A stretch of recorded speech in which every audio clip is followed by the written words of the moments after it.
عن ابويا احتار شحكي ماكو قد حنيته، الجان يضحك رغم تعبه من يرجع لبيته.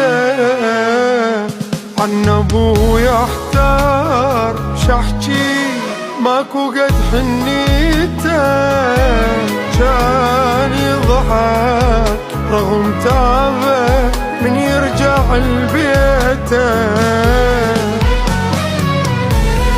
بروحه وعيونه الحنونه ما لقيت مثل ابونا، هو خيمتنا الجبين